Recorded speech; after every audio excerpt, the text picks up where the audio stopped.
అందరికీ నమస్కారం. నా పేరు Archana. Welcome to ER stories. ఈరోజు కథ ప్రేమ మధురిమ.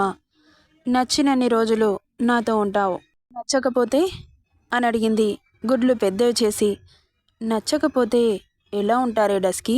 నీ దారి నువ్వు చూసుకో, నా దారి నేను చూసుకుంటాను అని మాట్లాడుతుంటే బుర్ర హీటెక్కిపోయి, అయితే సరే, నాకు లైఫ్ లాంగ్ చూపించే ప్రేమ మాత్రమే కావాలి, మధ్యలో వదిలేసేవాళ్ళు నాకొద్దు అని చెప్పి అక్కడి నుండి కోపంగా వెళ్ళి డోర్ ఓపెన్ చేసింది.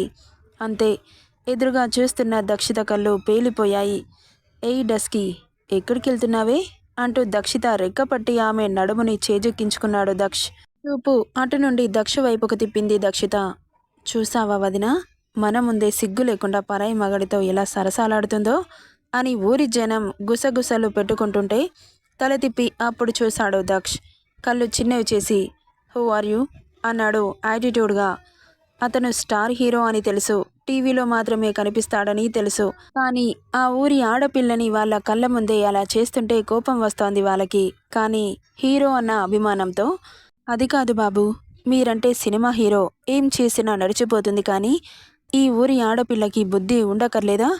మీతో రాసలీల ఆడుతోంది. మా ఇంటి ఆడపిల్లలు చాలా పరువుగా ఉండి బ్రతుకుతారు, ఇంట్లో నుండి బయట కాలు కూడా పెట్టరు. అలాంటిది ఏకంగా ఈవిడగారు ఒక మగాడితో రాత్రంతా ఒక రూమ్లో ఎలా ఉంటుంది? ఏమమ్మా సావిత్రమ్మ, నీ కూతురి కంటే సిగ్గులేదు? నీ కూడా ఉండనక్కర్లేదా? పరాయి మగాడి దగ్గరికి ఎలా పంపిస్తావు? ఏదైనా తప్పు జరిగితే మన ఊరికి ఎంత పరువు నష్టం. ఇది ఊరు అన్నమాటే, కానీ ఒక ఇంటి వాళ్ళలా అందరూ కలిసిమెలిసి బ్రతుకుతాం, కష్టం వస్తే ఒకరికొకరు సాయం చేసుకుంటాం. అలాంటిది నీ కూతురు అలా చెడిపోతుంటే చూస్తూ ఊరుకుంటావా సావిత్రమ్మ అని నానా మాటలు అంటుంటే, షడాప్ అన్న బేస్ వాయిస్ వినిపించింది. అందరూ ఉలిక్కిపరి చూశారు. దక్షిత మాత్రం తప్పు చేసిన దానిలా ఏడుస్తూ తల కిందకి దించి నిలబడింది. సావిత్రి, సూర్యప్రకాష్ పరిస్థితి కూడా అలాగే ఉంది. దేవ్ మాత్రం ఆవేశంగా చూస్తూ నిలబడ్డాడు, కానీ తప్పు మనది కాబట్టి ఏమనలేకపోతున్నాడు. What nonsense you are talking? Are you crazy?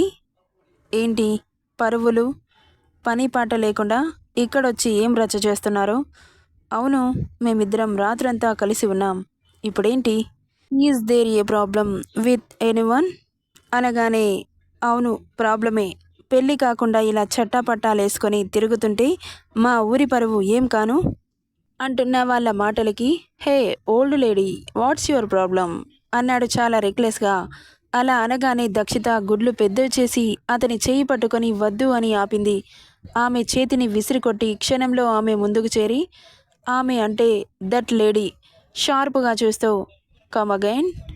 Yes, మేము రొమాన్స్ చేసుకుంటాం, చట్టపట్టాలేసుకొని తిరుగుతాం, నీకేంటి ప్రాబ్లం? ఏంటి బాబు మీదకొస్తున్నావు, కొడతావా అంటూ అరిచింది. గట్టిగా నవ్వాడు దక్ష్.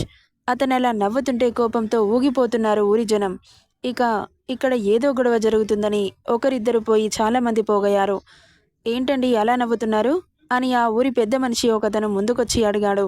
వాళ్ళని దేకకుండా వెళ్ళి తల కిందకి దించి ఏడుస్తున్న దక్షితని దగ్గరికి లాక్కొని ఆమె కన్నీరు తుడుస్తూ, ఏంటి డస్కీ, ఎందుకు ఏడుస్తున్నావు? తప్పు చేసిన వాళ్ళు తలదించుకుంటారు, నువ్వు తప్పు చేశావా? ఎవరి గురించో మనం భయపడాల్సిన అవసరం లేదు, తలదించుకోవాల్సిన అవసరం అంతకంటే లేదు. ఇరుగు పొరుగు మాటలు పట్టుకొని నీ విలువైన కన్నీటిని వేస్ట్ చేస్తే ఊరుకోను అంటూ ఆమె కన్నీటిని బుగ్గలతో తెరిచి అతని గుండెలకి అదుముకున్నాడు దక్ష. ఆ టైంలో అంత సపోర్ట్ చేస్తాడని అస్సలు అనుకోలేదు దక్షిత. షాక్ అయి చూస్తూ ఉంది. ఆమె విప్పార్చిన కళ్ళ మీద ముద్దు పెట్టి, ఐఆమ్ హియర్ ఫర్ యూ, ఇవి ఇంకొకసారి నాకు కనిపించకూడదు, డోంట్ క్రై బేబీ అంటూ కన్నీళ్లు తుడిచి అదే షాకింగ్లో ఉన్న దక్షితని నవ్వుతూ చూస్తూ వెనక్కి తిరిగి షార్పుగా ఊర్లో వాళ్ళందరినీ ఒక చూపు చూసి, she is mine, do you have a problem అంటుంటే, అవును, ఇది సమస్య, మా ఊరి సమస్య. ఒక అమ్మాయి అబ్బాయి కలిసి ఉండాలంటే పెళ్లి చేసుకొని పద్ధతిగా జీవితాంతం కలిసి ఉండాలి, అంతేకాని పెళ్లి కాకుండా ఒకే రూమ్లో పద్ధతి లేకుండా ఇలా ఉంటే మా ఊరి ఆచారం దెబ్బతింటుంది. సూర్యప్రకాష్ గారు, మీది చాలా పద్ధతి గల కుటుంబం, మీ కూతురు కూడా చాలా పద్ధతి గల అమ్మాయి, కానీ ఇలా పరాయి మగాడితో తిరుగుతుంటే మాకు నచ్చట్లేదు. పద్ధతిగా ఉండాలంటే ఊర్లో ఉండండి, లేకపోతే ఊరు వదిలి వెళ్ళిపోండి అంతేకాని ఈ ఊరి పరువు తీయకండి అని చెప్పి అక్కడి నుండి వెళ్ళిపోయారు. దేవ్ కోపంగా దక్షిత చెయ్యి పట్టుకొని అక్కడి నుండి లాక్కెళ్ళిపోయాడు. వాళ్ళ మాటలేం పట్టనట్లు దక్ష్ షూటింగ్కి లేట్ అవుతుంటే వెళ్ళాడు. బాబు అని పిలిచింది సావిత్రి. వెళ్తున్న దక్షిని చూసి వెనక్కి తిరిగి చూడలేదు, కానీ అక్కడే ఆగాయి అతని అడుగులు. ఊరి వాళ్ళు చెప్పింది అర్థమైంది కదా బాబు, నా కూతురు మీ దగ్గర ఉండాలంటే పెళ్లి చేసుకోండి. పెళ్లి కాకుండా ఇలా ఉంటే నలుగురు నానా రకాలుగా మాట్లాడతారు. ఇంతవరకు మా కుటుంబం మీద ఏ మచ్చ పడలేదు, ఇప్పుడు కూడా పడకూడదు అనుకుంటున్నాను. నువ్వు నా మేనల్లుడివి, నువ్వంటే మాకు చాలా ఇష్టం. నా కూతుర్ని పువ్వుల్లో పెట్టి నీకు అప్పచెబుతాను అని చెబుతుంటే విన్నాడో లేదో తెలియదు, కానీ అక్కడి నుండి అయితే వెళ్ళిపోయాడు దక్ష్. మళ్ళీ ఏం గుర్తొచ్చిందో ఏంటో వెనక్కి తిరిగి, తను మీ అమ్మాయి కాదు, నా డస్కి. ఎవరో ఇచ్చేదేంటి, నేనే తీసేసుకుంటాను అని సింగిల్ స్టేట్మెంట్ ఇచ్చి వెళ్ళిపోయాడు దక్ష్. వెళ్తున్న దక్షిని చూసి నోరు తెరుచుకొని చూస్తూ ఉంది సావిత్రి. అల్లుడి క్యారెక్టర్ అర్థం కాక తలగొక్కుంటూ. ఇక్కడ దేవ్ దక్షిత చెయ్యి పట్టి లాక్కొచ్చి ఆమె చెంప చెల్లుమనిపించాడు. అసలేమనుకుంటున్నావు నువ్వు? నా చెల్లిని ఏమనకూడదు అని ఇన్ని రోజులు నువ్వెన్ని చేసినా సైలెంట్గా ఊరుకుంటున్నాను, కానీ ఇప్పుడు ఊరుకోను. చూసావు కదా, ఊర్లో వాళ్ళందరి ముందు ఎంత పరువుగా బ్రతుకుతామో ఆ పరువంతా ఈ రోజుతో తుడుచుకుపోయింది. ఇప్పుడు హ్యాపీనా నీకు? ఎందుకు సిరి, ఎందుకు ఇలా చేస్తున్నావు? వాడంటే ఎందుకు నీకు అంత పిచ్చి? వాడు ఎలాగైనా చావని అని చెప్పాను కదా. నిన్ను కాల్చుకు తినడానికి వాడు సింపతి క్రియేట్ చేసుకొని నిన్ను వాడి దగ్గరికి రప్పించుకుంటున్నాడు. అది నీకు ఎందుకు అర్థం కావట్లేదు? మన ఇంటి ముందు ఉండడానికి కూడా ఇదే కారణం. చూడు సిరి, నేను చెప్పాల్సింది చెప్పాను. ఇక నీ కర్మ. ఆల్రెడీ నీ వల్ల మన ఇంటి పరువు పోయింది. నాకు మనశ్శాంతి లేకుండా పోయింది. ఇంకా ఇంకా ఇలాగే బిహేవ్ చేస్తాను అంటే నేను నీతో మాట్లాడను అని చెప్పి అక్కడి నుండి వెళ్ళిపోయాడు. ఏడుస్తూ అక్కడే కూలబడిపోయింది సిరి. రేయ్, అసలేమనుకుంటున్నావురా నువ్వు? ఎందుకు ఇలా చేస్తున్నావు? ఊర్లో వాళ్ళందరి ముందు ఆ ఇంటి పరువుని తీసేసావు కదరా. నీకే నువ్వు బాగానే ఉంటావు, కానీ ఇక్కడ ఉన్న వాళ్ళ పరిస్థితి ఏంటో ఆలోచించావా అంటుంటే అతని మాటలు ఏం పట్టనట్లు డైరెక్టర్తో మాటల్లో మునిగిపోయాడు దక్ష్. అతని ప్రవర్తనకి తల కొట్టుకుంటూ ల్యాప్టాప్ ముందేసుకొని వర్క్లో మునిగిపోయాడు బాలాజీ. ఇక షూటింగ్ స్పాట్కి చేరుకున్నారు. ఎక్కడ లొకేషన్ బాగుంటుందో చూసి హీరోయిన్తో ఒక షాట్ సెట్ చేశారు. తనకి ట్రెడిషనల్ డ్రెస్ వేసి పచ్చని పంట పైర్లతో హీరోని ఊహించుకుంటూ సాంగ్ చేయాలన్నమాట. ఆ షూటింగ్ చూడ్డానికి ఆ ఊరిలో ఉండే కిడ్స్, యంగర్స్, దక్ష్ ఫ్యాన్స్ అంతా దక్షని, హీరోయిన్ని చూడడానికి ఊరంతా కట్టగట్టుకొని జరిగే షూటింగ్ని వీక్షిస్తున్నారు. సాంగ్ ఒక చిన్న షాట్ తీసాక ఒక చిన్న సీన్ కూడా ఉండడంతో అక్కడే ఉన్నారు ఈవినింగ్ వరకు. దక్ష్ అలా పొలాల గట్టు మీద నడుచుకుంటూ వెళ్తుంటే సడన్గా హా అంటూ కింద పడిపోయాడు. బాబు అంటూ పరిగెత్తుకుంటూ వచ్చి కాటేసిన పాముని చేతితో పట్టుకొని పక్కన పడేసింది సుహాసిని. అయ్యో బాబు అని అతని పాదాన్ని ఆమె ఒడిలో పెట్టుకొని నోటితో విషాన్ని పీల్చుకుంటుంటే ఆశ్చర్యంగా చూస్తున్నాడు దక్ష్. అసలేం అర్థం కావట్లేదు అతనికి. ఈవిడ గారేంటి ఇలా బిహేవ్ చేస్తుంది, ఇక్కడికి ఎప్పుడొచ్చింది అని. ఇక డైరెక్టర్ కట్ కట్ అంటుంటే బాలాజీ డైరెక్టర్కి వద్దు అన్నట్లు ఆపి షూటింగ్ కంటిన్యూ చేయమని చెప్పాడు. ఇక పట్టుకున్న కాలుని విసురుగా దగ్గరికి లాక్కొని, డోంట్ టచ్, ఛాన్స్ దొరికితే ముట్టుకోవాలని చూడకు అని వేలు చూపించి వార్నింగ్ ఇస్తుంటే, బాబు నీకేం కాలేదు కదా అని అతని చెంప మీద చెయ్యి పెట్టి బాధగా అడిగింది. ఆమె చేతిని విసిరి కొట్టి, చెబుతుంటే అర్థం కావట్లేదా? ఎందుకు ఓవర్ యాక్షన్ చేస్తున్నావు? ఇప్పుడు నువ్వు నాకున్న విషయాన్ని తీసేస్తే నా దృష్టిలో మంచిదానివి అయిపోతావా? ఇదంతా షూటింగ్, ఎందుకంత ఓవర్ యాక్షన్? ఇలాంటి నాటకాలు నా దగ్గర నడవవు. ఇంకొకసారి నన్ను కాపాడాలి అన్న నెపంతో దొంగ ప్రేమలు నటిస్తే ఊరుకోను అన్నట్లుగా వేలు చూపించి షూటింగ్కి బ్యాకప్ చెప్పి వెళ్ళిపోయాడు దక్ష్. వెళ్తున్న కొడుకుని చూసి ఏడుస్తూ అక్కడే కుప్పకూలిపోయింది.